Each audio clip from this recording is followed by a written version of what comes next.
Ô Cisco, a gente fala de escola pública, né? A gente sabe que aqui atrás da gente aqui foi a primeira escola pública do Brasil. Sim, pô. Mas a gente quer, pra galera que não conhece a história, vamos voltar um pouquinho lá para trás. Como é Muito que atrás. foi? Bem para trás, né? Cidade Radical, que foi dali que foi o embrião. Mais atrás. Mais atrás ainda. Então vamos lá, eu conheço até a história da Cidade Radical. Do capítulo da minha época, mas mais atrás. Assim, como é que te deu esse start para você, o embrião, para você falar, olha, vamos começar um projeto que possa atender a comunidade gratuitamente? Não foi de uma ideia assim. Não foi assim.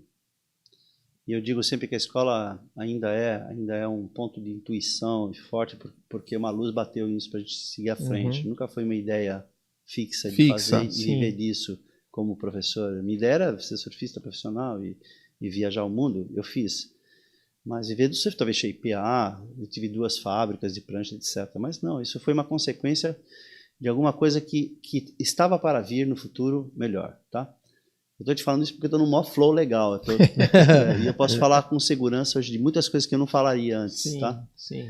Então, houve uma intenção na época que o PT estava presente aqui com a Thelma, ainda antes, o Ourides Fonseca, um grande professor, e o Gerson Moreira Lima, que são professores doutores da Unisanta, já aposentados, os 2 são grandes homens. Houve uma ideia lá de colocar alguma coisa de surf, não sei. E eu lembro que falei, se não me engano, foi com o Bucão e falei, olha, Bucão, tem um menino aí que pode ser que ajude, não sei, eu não tenho tempo. Estava shapeando no Labarre, trabalhando lá e para cá, ainda competia muito. E eu indiquei o Marcelo Arias foi para lá e acabou tendo uma ideia lá de fazer alguma coisa, mas não existia nada, não existia isso, não existia emissário, o emissário não existia. Era uma pedra e areia. Aqui era uma telefônica, não existia nada disso, nada que você imagina hoje que está aí composto não existia. Imagina assim, zero, não tem nada.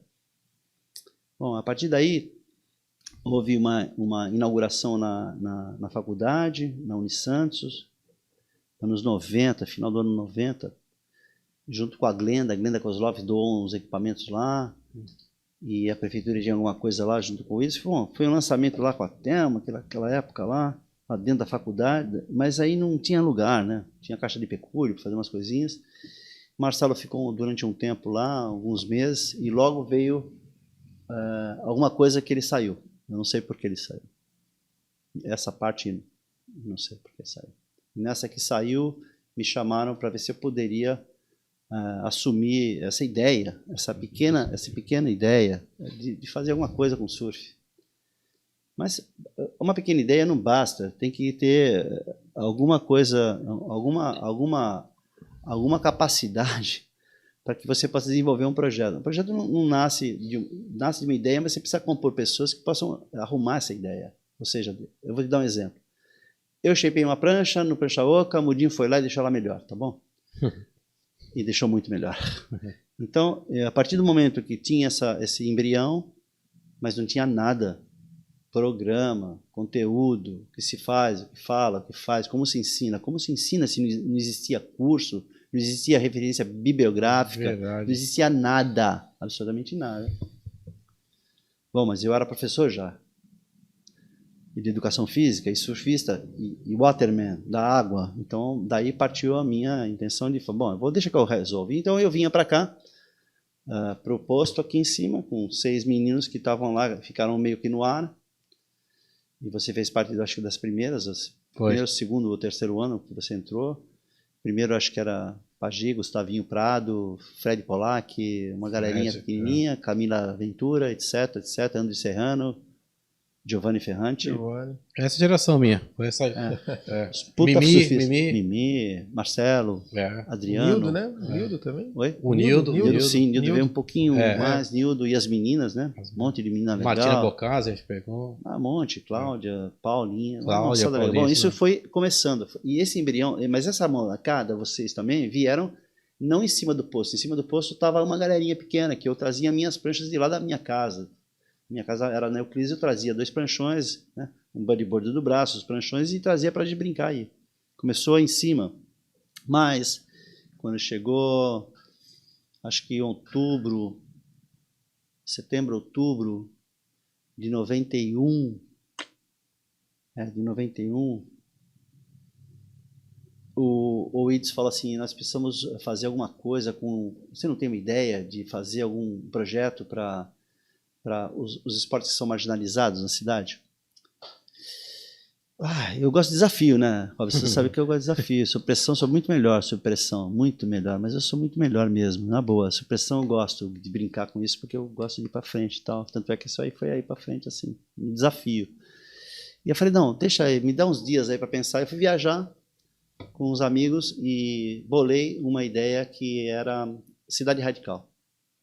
Mas aonde ia fazer cidade radical? Porque a minha ideia era pegar uma pista do La Barre que estava abandonada lá de skate, fazer um tablado para biking, inline, patim inline, etc, etc, etc. E fazer competições, pequenas competições no emissário. Caralho.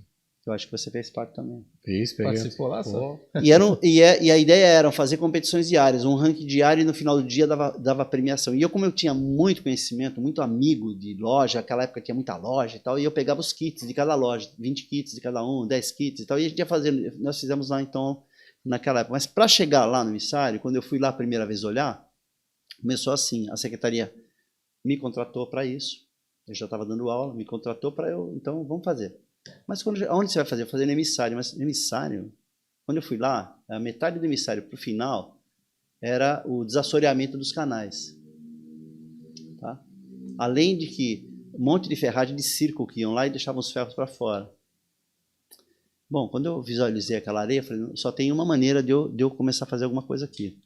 Eu vou pedir uma retroescavadeira para a prefeitura, uma retroescavadeira de 4,5 metros, 5 metros de pá, passar no meio da areia, dar uma volta e fazer uma pista de bicicross no meio dessa areia.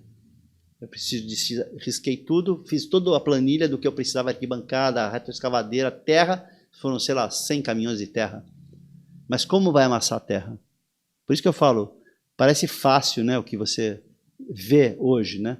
Mas a pista que você não sabe talvez, mas a pista que foi feita de bicicross lá, a primeira pista em 91, foi feita, puxada por um rolo de concreto, eu, o Ratinho e o Souza, que faleceu. Nós puxamos aquele concreto para amassar a terra que os caminhões depositavam para fazer a pista.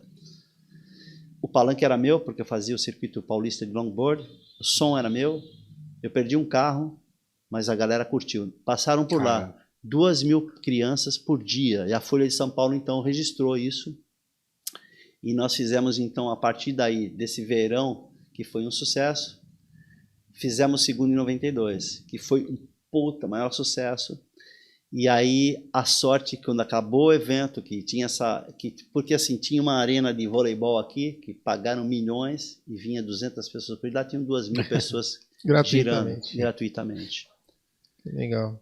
Nessa época, em 92, minha mãe estava com câncer, bem difícil na minha casa, e eu trabalhando, e depois do verão, o Oides falou, Cisco, isso foi demais, mas a gente vai fazer, tem uma coisa que eu quero te mostrar. Nós viemos aqui no posto e a telefônica estava saindo, estava indo embora. Aqui era um mato ali na frente, tinha muito rolo, uma molecada com tráfico muito forte ali. A gente já conhecia uma galera, então não tinha problema. Mas ele falou assim, aí que vai sair, não quer fazer uma escola aí? Imagina, naquela época não tinha nada, não tinha referência, o que é uma escola? Eu sei que é uma escola, mas como eu vou fazer? Então eu chamei o Sérgio Barleta, um grande amigo meu, arquiteto, um puta amigo, um soul surfer incrível, que tem que trazê-lo aqui também, né, Sérgio Barleta, referência. E aí ele riscou para mim a primeira salinha de aula, que você foi presente ali. Nós começamos ali com 20, 30 alunos ali, tenho até foto dessa época, coisa mais linda, bonitinhos, todos os menininhos lá. E começamos com aula, hoje que se fala de aula de meteorologia, oceanografia, onda, tudo eles aprenderam lá com 10, 12 anos de idade. Sob prancha, shapeavam lá dentro. Isso mesmo. A escola foi construída para o ensino do shape, olha vanguardismo, naquela época, em 92, para ensinar a shapear gratuitamente lá. Muitos passaram por lá e aprenderam a shapear lá. E até foi uma época que denunciaram, o Cisco estava fazendo preço. Não, eu estava ensinando, eu não estava cobrando nada, eu estava ensinando. No futuro foi feito para isso. Então nós temos todas as matérias que como foi feita a escola.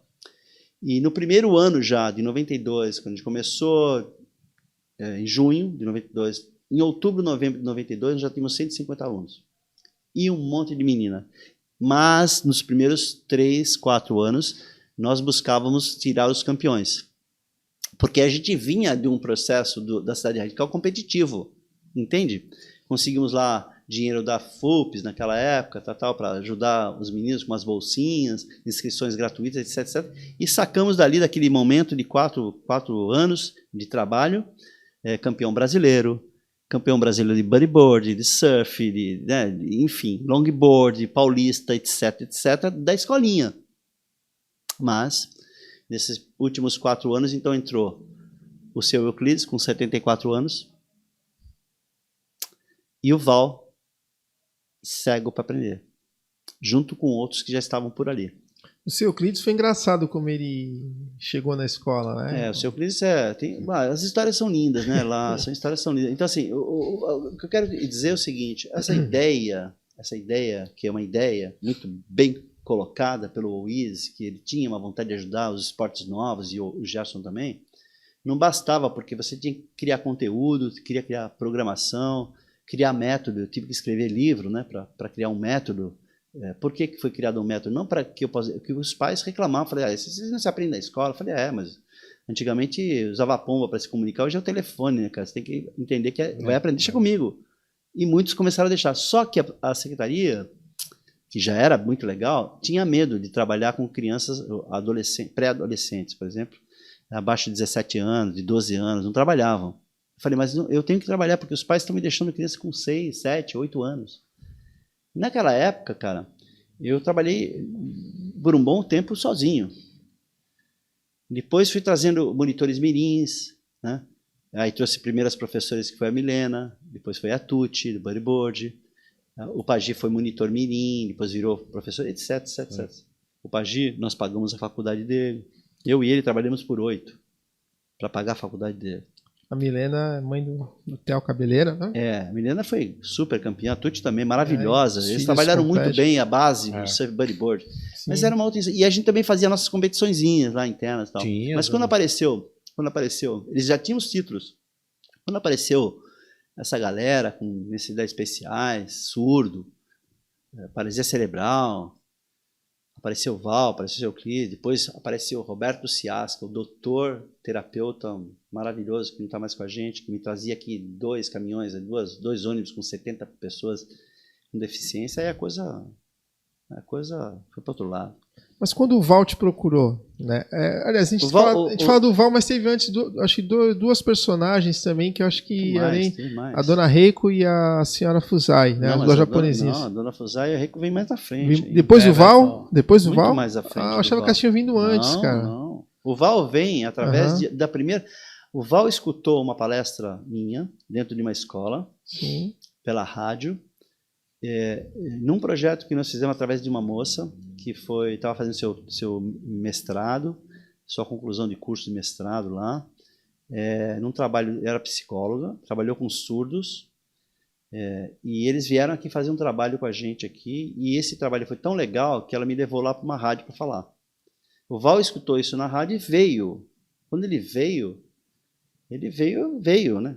Só que você não tem essa referência, né? O Val, pra você ter uma ideia, hoje você fala assim, cara, é assim, cara, prancha, mas só isso? Bom, para você entender essa palavra empatia, né, que a gente fala hoje, ela é muito fácil de falar, mas quando você pega uma dificuldade dessa, por exemplo, um pai que lá do interior do Brasil, que talvez não tenha uma educação, sei lá, qualquer pessoa que possa não ter tanta cultura, não tenha tem um filho cego, ela tem que aprender com aquilo. Eu peguei o Val como se fosse um filho meu. E como é que eu tenho que entrar no mundo dele? Pus venda, criei uma forma de tentar entender. De tentar entender para dar uma aula para ele boa, para tentar fazer com que ele tivesse autonomia. E isso demorou 10 anos, cara. Então, nesse processo de 10 anos apareceram um monte de coisas, pessoas com paralisia cerebral também, mas o Val era uma pessoa que tinha que trabalhar com ele, porque o Val não era uma pessoa esportiva. O Val era uma pessoa super inteligente, um cara super culto, que perdeu a visão com mais idade, mas não fazia esporte, não fazia surf. Foi muito difícil essa relação para que ele entendesse o mar da forma que um surfista entende. Então o processo foi muito longo. Quando chegou, ele já estava surfando um pouco, mas errava muitas coisas e tal. no meio do caminho, assim, quase no final de 2006, na verdade, foi quando a Nicole já tinha nascido, né? Assim, foi 2007 o lançamento da prancha dele. A gente teve uma aula que foi horrível para ele. Ele falou, como é que foi a aula? Ele falou assim, não, foi horrível a aula, o cara esqueceu as parafinas, esqueceu tudo. Eu acho que não vou fazer mais surf. E a gente estava numa conversa, porque eu falei para ele, se você conseguir fazer as coisas, quem sabe você não estuda, eu estou na faculdade, te dou uma bolsa, né? Eu não tinha nem dinheiro para dar uma bolsa para ele, falei assim por falar. Aí quando essa aula cortou, eu fui para casa e risquei no papel um projeto de uma prancha com todos os sinais que eu precisava. Isso é muito legal, cara. Isso é muito legal porque é uma coisa de Gepeto mesmo, né? E que vem da nossa história, que vem de Homero, que vem do meu pai, que era desenhista, que, sabe, vem dessa linha de gênios, né? Que é meu pai, esse Homero da vida que é incrível, um Da Vinci incrível que me ensinou, e outros shapers maravilhosos, grandes mestres nossos, são influências que você tem que resolver. Mudinho, por exemplo, resolver aquilo que não tem, você tem que criar aquilo que não existe. Não é porque você quer criar para você quer criar para facilitar a aula do professor. O professor errou, foi um lixo a aula que ele deu. Ele esqueceu e simplesmente não deu a aula porque não tinha o aparelho. Desastre. Eu acho isso horrível. E o Val veio deprimido. Eu falei, não, você não vai parar. Espera aí. Desenhei, fiz a prancha e falei, cara, a gente vai lançar essa prancha. Aí eu falei para a Rosana Vale, que era ainda jornalista, falei com o Gerson, eu vou lançar essa prancha aí num dia aqui na praia, a primeira prancha de cego do mundo. O Val não tinha experimentado essa prancha. Ele não foi maquiado, ele não treinou com a prancha. Quando eu falei isso, a Rosana se mobilizou e fechou todas as portas para que pudesse realmente a Globo vir, depois outras emissoras, por causa da força que a Globo tinha. E foi muito legal isso, porque e é uma história verídica, porque foi muito legal e foi muito ético ter feito aquilo. E quando a gente lançou a prancha, a primeira prancha do mundo, etc, etc, etc, o Val foi para a água para os caras filmarem. Também estava o seu Euclides esse dia lá. E estava o Sebastião Rojas também, fotografando. Tem até uma foto do Euclides, do seu Euclides, e a única foto que tem do seu Euclides pegando onda é essa com o Val. Incrível. Ele tem a foto, eu não tenho, mas saiu na Waves. Na Waves não, saiu na Hardcore, alguma coisa. Fluir. Eu não tenho mais essa foto incrível, essa foto eu queria ter para mim, até vou pedir para o Sebastião depois um dia me mandar. De qualquer maneira, quando eu fui, tinha umas ondas lindas, o mar lindo, um céu lindo, um terral lindo, perfeitinho, foi a Dona Edmeia, o seu Chico para a água, a Edmeia já surfava, porque a mãe dele foi a surfar por causa dele, e a primeira onda que ele pega, o que acontece? Ele cai certinho no meio, com a posição dos pés certinho no centro de gravidade, no alto relevo que a gente tinha feito, mapeado, perfeita onda, foi para o fundo pegar outra onda com o professor, colocou ele, foi de novo direito. Quer dizer, a prancha falava para ele. Então, assim, ele tinha um equipamento agora que essa matéria, por isso que eu acho que essa força que vocês estão fazendo, independente de ser jornalista ou não, essa ferramenta incrível que tem, ela foi para o ar e foi para o Fantástico. Quando foi para o Fantástico, eu lembro de ter falado para a Rosana, e ela falou assim, você não sabe quantas pessoas estavam assistindo, né? Eu falei, nem tenho ideia. Ela falou que tinha 90 milhões de pessoas assistindo naquela época. 90 milhões de pessoas assistindo era a força que eu queria para conseguir a bolsa de educação física para ele. E eu consegui. Legal. E o Santa Cecília, através do Marcelo Teixeira, a Lúcia, etc. Cedeiro e o João, que me ajudou muito lá. O Nóbrega também, que estava lá naquela época, ajudou a dar essa bolsa de 100%, que foi um sufoco, porque não queriam dar, porque como vai entrar um cego na faculdade que vai fazer, não, vamos embora, se eu dou aula para ele, vocês vão conseguir. E ele se tornou o segundo melhor aluno da faculdade de Educação Física formado, depois foi para o Direito. Então, o que eu estou querendo dizer com isso é que não foi o Cisco, é que a questão da oportunidade, a oportunização que as escolas proporcionaram para muitas pessoas, não vale só um ícone, e depois vieram outros, como o Rafa e tal, empurraram toda essa coisa da inclusão, do respeito com o outro, da acessibilidade, que se fala do que é empatia, do que é hoje gratuidade. É um projeto maravilhoso, que vem lá de baixo de várias administrações que aceitaram isso e que ajudaram, e que ajudam. Nós estamos com as administrações todas apoiando esse tipo de projeto, que hoje se fala sobre inclusão. Mas não tinha nada, cara. Tudo que tem aí na praça, e tudo que empurrou para frente, foi devido ao projeto social. E o emissário não é diferente. O emissário só é o emissário porque nós construímos lá atrás uma base para o esporte radical lá. Nós que fizemos 2 anos lá, eu ralei muito lá, ainda quando a mamãe ainda estava, logo depois do 2º ano morreu e tal, perdi um carro, perdi muitas coisas lá, mas nós ganhamos uma base, quase que todo o quebra-mar se fala sobre surf, torre de surf, skate. Isso tudo começou comigo em 91, tá? A primeira pista half pipe que teve lá, fui eu que, o Labarre me deu essa pista, nós reconstruímos ela lá na Incubatão. O pessoal fez de graça para mim a reconstrução. Era um half pipe que tinha o Pingo, tava uma galera que depois foi campeão brasileiro e mundial. Tava todo mundo aí, Luiz Neguinho, aquela galera. O Kid veio aqui e falou. Isso é muito legal, não é porque é porque a gente tinha amor, queria ajudar as pessoas. E a Secretaria de Esportes, desde aquela época, sempre ajudou. Até agora ajuda as administrações. E a sociedade entendeu o surf e essa questão social como uma coisa boa. Olha os 50 a mais, como é que tá. Não, e até esse projeto, tudo isso tá, hoje o surf está entrando como o surf paralímpico, né? Tá vindo aí com força, né? Exatamente. Então assim, aí você vê a revelação de pessoas que não tinham mais acesso à praia, você vê que isso refletiu, a escola de Santos, ela refletiu para o mundo e para o Brasil, para a costa toda, esses 8 quilômetros, a ideia é que é possível fazer surf para pessoas que não tinham condições de ir para a água, cegos, Down, autismo, tetraplégicos, cadeira com prancha em cima, etc. Vários projetos que existem muito bons. Mas partiu daqui. É aquela coisa que você dá uma desmistificada de que é um esporte meio que elitizado e possa se tornar popular, né? Que todo mundo pode ter acesso através de... Mas isso vem com o tempo, né? Mas depende de quem faz. As gerações de sacrifício que eu me enquadro foram que fizeram o surf chegar nesse mundial agora. Exato. Não só eu, a minha geração e outras que vieram por trás, são gerações de sacrifício que hoje nós estamos vivendo um sonho, que eu falei, viver o Ítalo, viver Medina, viver Filipinho, para nós é um show, cara, nós estamos vivendo, nós lutamos muito, cara. Picuruta também, Almira, essa galera toda, muita gente veio, já uma galera infinita de bons surfistas que vieram de bases bem consolidadas. O profissionalismo veio comigo porque eu era um cara que estava no top naquela época. No estado de São Paulo, pro Sul, fui eu o primeiro profissional, depois vieram os outros. Isso é muito legal, porque veio de uma loja aqui de Santos, a Demi, né? Veio de contratos assinados, né? Outro dia encontrei o Toninho Garcia, que foi o que me levou para o Havaí, que me deu a passagem para o Havaí quando eu fui campeão brasileiro. Ele foi ali, eu estava dando aula, com muito respeito. Nossa, eu tive garoto, você está aqui dando aula aqui com a Mila, né? Lá com a escolinha que a gente tem um patrocínio aqui na frente.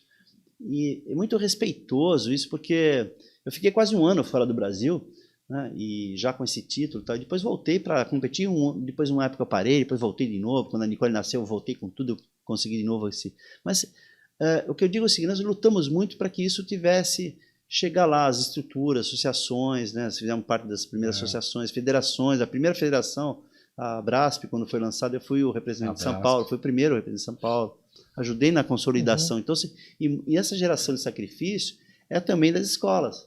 Os professores que passaram por aí, são vários, muitos professores passaram por aí, bons professores.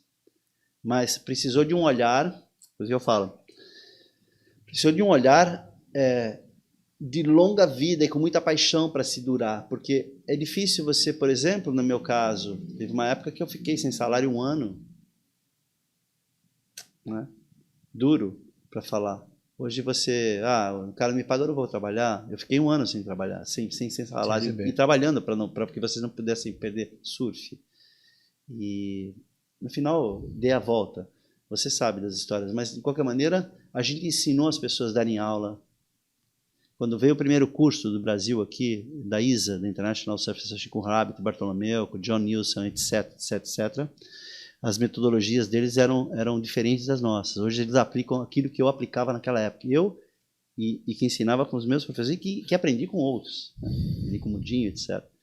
Então, quando eles vieram com o curso técnico, nós já tínhamos uma metodologia muito avançada pela formação que eu tinha de professor.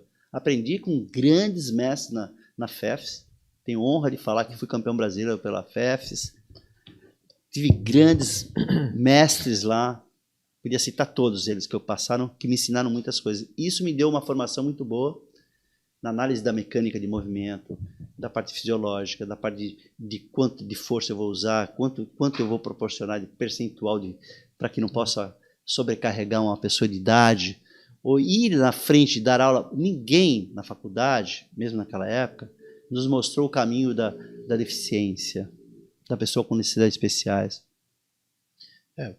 Ou pessoas com diversidades que falam hoje em dia. Sim, isso que a gente vê, toda essa sua empolgação, a gente não vê, a gente sente, quem está aqui sente isso aí, eu vivi isso. Mas algo no mundo do surf te entristece ou que você mudaria hoje? Não. Hoje flui cada vez melhor. Nada me entristece. Sim, eu posso, em algum momento, me chocar. Mas não me entristece, porque acho que tudo tem seu tempo, tudo tem seu tempo. As organizações passam por processos de melhoras. Eles sabem que uma hora não dá certo, isso vai acabar melhorando. Regras são colocadas, por exemplo, sei lá, praia está aberta ainda, ninguém paga nada para ir ali, certo? Um dia se tocam. Então, cada estrutura ela tem seu tempo de como essa engrenagem vai fluir mais ou não. Por exemplo, escola pública tem a sua equipe durante um tempo, depois há desgaste, pessoas querem, não importam mais, não vale mais a pena talvez, ou a parte mesmo técnica não funciona do jeito que você imagina, tem que dar um jeito. Então, quando você vê algum tipo de mau comportamento, ou alguma coisa que não te agrada, eu fico pensando que ainda está naquela fase de adaptação, porque tudo se adapta, tudo se melhora. A sociedade tem o seu estresse, não deu certo aqui, amanhã acaba dando certo, alguém vem uma pessoa que olha para um lado melhor e vai. Mas eu acho que eu não me entristece, muito pelo contrário, cara. Eu vivo um sonho. Ver minha filha, por exemplo, mesmo que ela eu não empolgue muito, ela ir à competição, ela gosta de ir ver as amiguinhas e torcer. Isso é demais, cara. Quando eu venho numa loja, por exemplo, hoje, que antigamente tinha grandes lojas também, e vejo que minha filha tem a oportunidade de entrar numa loja que ela cheira surf, G-prancha, isso é uma loucura, isso é a coisa mais linda que tem. Então, se é boa, se não é, quem faz é quem está dentro do processo. Então, como eu vou dizer, só uma reflexão, uma analogia. No meu caso, no meu trabalho, na minha aula, eu me dou 100%. Eu tenho muito comprometimento com a minha aula. Se você vai ver minha aula no final de semana, mesmo na escola, a minha aula que hoje eu estou em prática, eu tenho 65 anos de idade. E a minha aula de terça-feira, que é com 50 a mais, eu me empenho muito. 1h10, mas eu chego meia hora antes. Eu recebo todo mundo no abraço, porque é assim meu jeito. Eu coloco música, coloco sons, chego animada. Por mais terrível que seja o tempo, mais terrível que foi meu dia, eu vou lá com tudo. E eu te digo que essa aula é a aula que move meu caminho, porque se eles estão ali é porque a aula está sendo boa. Então, vem aqui comprar porque se sente bem. Se não sente bem, não vai entrar. A competição é a mesma coisa. Tem algum momento, isso vai expandir ou vai fechar. Na escola pública, por exemplo, nós passamos por algumas adaptações, readaptações, porque é normal, de equipes, etc., mas a minha aula continuou crescente. Eu tenho na aula de terça-feira 103 alunos acima de 50 anos, e a minha aula, cada aula de terça-feira tem no mínimo 50. Caraca, gente. 50 pessoas que começaram a surfar acima dos 50 anos. Por que eu falo, não é que é a minha aula, é porque a pessoa que está lá, as pessoas que estão ali naquele momento estão se dedicando, estão empurrando isso para frente. Então, assim, essa dedicação, esse comprometimento, essa presença aí, o tempo todo, se dedicando e se doando, porque o mar pode estar perfeito, pode estar aí, eu estou com uma criança especial empurrando, eu não estou nem aí, eu estou me dedicando ali aquele tempo porque eu gosto do que eu faço, eu amo o que eu faço. Eu não estou ali por causa de dinheiro, porque é óbvio que eu não estaria mais na prefeitura dessa maneira, porque tudo tem um nível. Sim. Mas a gente tem que estar à frente do surf. O surf a primeira coisa, é o amor pelo oceano, pelo respeito, pelo aqueles que fizeram. Então, assim, é assim que faz, a gente muda as coisas para melhorar. A escola veio num processo grande, de 30 anos, não é fácil estar à frente de 30 anos, em qualquer lugar no mundo não existe isso e não existirá. Não existirá. Por causa que o tempo é diferente, é outra ideia. Mas ela vai persistir mais 30, talvez. A escola não vai sair nunca mais daí. Eu posso não estar presente, mas vai estar. Nesse processo reconstrução de ideias e de novos formatos, parcerias, etc. Expandir as questões das aulas, foco é 50+, hoje já não é mais uma criança, tá todo mundo lá incluído, mas não é mais a escola pública e a escola de adaptado também é o foco principal. Quando você faz mudanças, você percebe que se uma peça é trocada, sempre é para melhor, sempre, não porque há um desgaste pessoal, tal. Às vezes são coisas nossas, técnicas mesmo. Quando você muda uma peça para melhor e você vê que deu certo, você fala assim, pô, eu estou no caminho certo. Nós vimos um decrescente de número de alunos.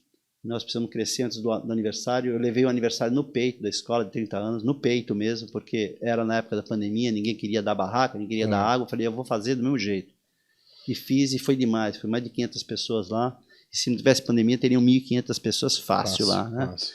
Então, eu levei no peito mesmo, falei, vocês não vêm, mas eu vou fazer. E fiz, e foi muito legal, porque depois eles vieram todas as pessoas, todos os grupos e tal. Naquele momento, nós tivemos que mudar muitas coisas, por causa de muitas coisas que não são minhas, não são só minhas, são de processos de cooperação, de dinheiro, etc. Também, parte técnica que cabe a mim, fala, isso está bom ou não está bom. Bom, então, daquela mudança, nós saímos de 100 e poucos alunos, 120 alunos. Hoje nós temos menos professores e a escola tem 400 alunos. Né? Então, assim, quando você percebe isso, você percebe que a mudança foi para melhor. Independente de que se gosta, não estou falando sobre gostar ou não gostar, estou falando que existe um processo de desgaste em tudo. O corrimão que você abre, a porta, um dia vai desgastar e vai ter que pôr uma peça nova que dure mais. Né? A gente pensa sempre assim, o que a escola fez, o que a escola, não o Cisco, fez, é que ela gerou emprego, ela ensinou todos os processos de metodologia do ensino do surf, ela expandiu a questão da mulher, ela expandiu a questão da inclusão, ela expandiu a questão do surf feminino, do surf de terceira idade, de maioridade, ela expandiu a questão das idades de acesso ao surf, da manutenção e do conceito de que é parceria pública-privada, ela avançou nos contratos, ela avançou trazendo parcerias novas, e isso é muita coisa. Não é só chegar ali e dar aula, tem todo um processo por trás. Por exemplo, simbolicamente, hoje, simbolicamente, na escola, quem atende é uma pessoa que tem deficiência visual. O Wagner, que está à tarde, que é um rapaz que é um cara forte para cuidar da parte do entorno da escola como segurança. E tem uma pessoa icônica, que é a dona Tânia, que tem mais de 60 anos. Por quê? Porque ela está lá. Porque ela, presencialmente, ela é uma pessoa que conhece toda a comunidade, o cachorro entra lá, lambe a perna dela, dá água, né? E por que eu falo isso? Porque a escola tem hoje um foco para 50+, tem uma pessoa que cuida de todas as inscrições, de todos os telefones, é só a Tânia que mexe. Ninguém mais, só a dona Tânia que mexe. Na escola do posto 3, quem cuida das inscrições é uma menina que tem só 8% de visão. E que nós ajudamos a lançar o livro dela, que foi a Jennifer. Então, assim, como é que você pensa uma escola? Você pensa que isso tem que durar. E para durar tem que ter o quê? Reciclagem, colocar simbologia. O Rafa é o símbolo da escola. Não que ele é um ponto de apoio onde a escola foi lançada, porque é a partir dele que começou a visualização da possibilidade que isso realmente é real.